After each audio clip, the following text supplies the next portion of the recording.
Without the Congo, you wouldn't have had the iPhone you're watching this video on, the Tesla you used to pick up groceries, or the laptop you got from work. But after seeing this video, you'll wish you didn't have any of it.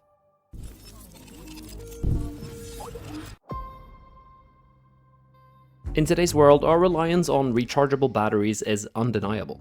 Yet, very few of us consider the journey of the critical element that powers them: cobalt. It might not sound sexy, but there are major powers at play trying to get their hands on what is called blue gold. And there's no better place to mine it than the Congo. Unfortunately for the Congolese, health and safety hasn't been in the forefront, or even remotely considered in this process. The first question we need to answer, and especially for those who don't remember high school chemistry all that well, is what is cobalt and why is it important? And also, why is it called the blue gold? Cobalt, symbol Co on the periodic table, is a hard, lustrous metal. And while it might not be as well known as gold or silver, its value in today's technology-driven world is immeasurable. Cobalt is most usually found in the Earth's crust, and it is a crucial component in lithium-ion batteries. Even if you haven't heard of these batteries, you use them every day because they're the power source for our smartphones, our laptops, and electric vehicles. Or to put it another way, it's the heart of all your electronic gadgets, and as you might have guessed, it's pretty important stuff. And in terms of the blue gold thing, well, you know, it's blue. Okay, so we know that cobalt rocks, right? So where can we find this blue gold? As with most natural resources, it's not in everyone's backyard, but it is, however, in the Congo's backyard. The Democratic Republic of Congo is well known for its natural resources, and that's no different with cobalt, because 60 to 75% of all cobalt reserves in the entire world is in the Congo. And the country is responsible for 70% of all extracted cobalt. There is a problem with the fact that all of the blue gold is located here. The Republic of Congo isn't the best at governing their people, so let's pause for a second and do a brief history lesson. The Democratic Republic of Congo has a pretty dark history of being exploited for natural resources, and it began in the late 19th century. King Leopold II of Belgium claimed Congo as his personal property, because apparently if you're a monarch, that's the thing you do, and that was in large part driven by the region's rich natural resources. And during good old Leopold's reign, the Congolese people were subjected to unimaginable horror in the quest for rubber. No, not that kind of rubber, but this kind of rubber, which was a critical resource in the burgeoning automobile industry. Leopold and his friends instituted brutal quotas and punishments, such as amputations for not meeting extraction targets. And just let me say that again so it sinks in. Amputations for not meeting extraction targets. Sounds a bit like a certain other European warmonger that had his turn at the reins a few years later. Anyways, these actions resulted in the deaths of millions.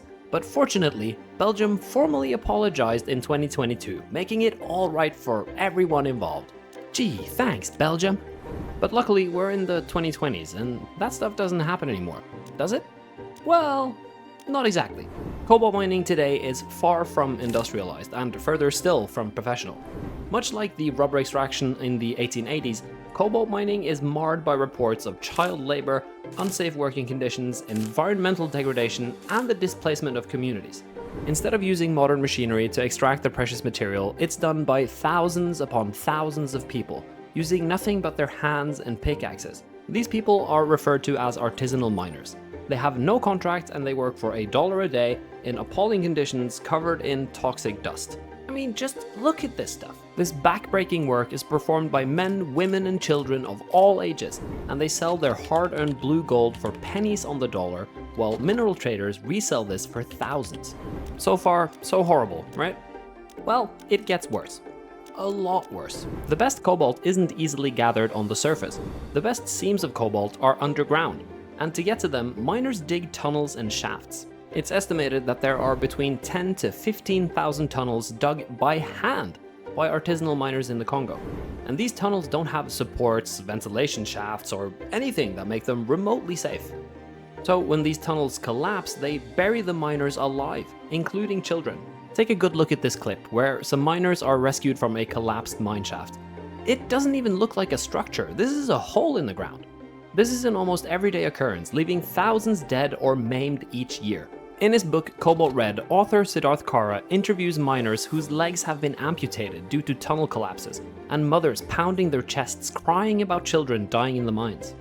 But why are there children there in the first place? Try to imagine how dire your situation must be if your choice is, do I send my kid to school or do we eat today? For thousands of Congolese, this is the reality, bringing their children to toxic pits for an extra $1 a day to ensure there's food on the table. When I learned about slavery in school, it was one person owning another, just like property. But in the 21st century version of slavery, it's put into practice by removing choice and opportunity. And that seemingly makes an even more effective version of slavery than what we had before. So if it really is this bad, why isn't the government doing something? I mean, anything. As you've probably guessed by now, the Congo has a rich history of being exploited, both by foreigners and by internal stakeholders. In 1960, when the first democratically elected president, Patrice Lumumba, pledged that he would use the immense mineral and resource riches for the benefit of the people, he was promptly deposed, assassinated, chopped into pieces, dissolved in acid, and replaced by a dictator. Well, at least you tried. All of this sounds just way too insane. So who's behind all of this? It's not the Congolese government, right? Well, at least not directly. In 2009, the previous Congolese president Joseph Kabila signed a deal with the Chinese government, which gave the Chinese mining concessions in exchange for development assistance. This program was called Infrastructure for Minerals, and China has reaped a lot of the benefit of the mines, but almost no infrastructure has been built. Since the contract was signed, only 20% of the infrastructure investments have been made by China. On the other hand, 80% of all the mining projects have been implemented. And to exemplify how little infrastructure the Congolese people have access to, the population of the Congo is 84 million, and it's rich in copper, diamonds, tin, tantalum, tungsten, cobalt, and gold, all of which is integral to the electronics industry. And yet only 9% of the country is electrified. Many of the tech companies we engage with every single day have some connection to the cobalt supply chain, and most of them will say something along the lines of, "We're using ethically sourced cobalt." But when pressed on how their supply chain looks, almost no one can or will answer.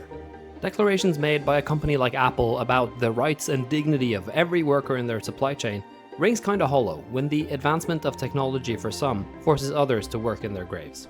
If you like dysfunctional republics, then I'd recommend watching this video about a chainsaw-wielding, leather jacket-wearing, dog-whispering, crazy genius that's actually MAGA, making Argentina great again.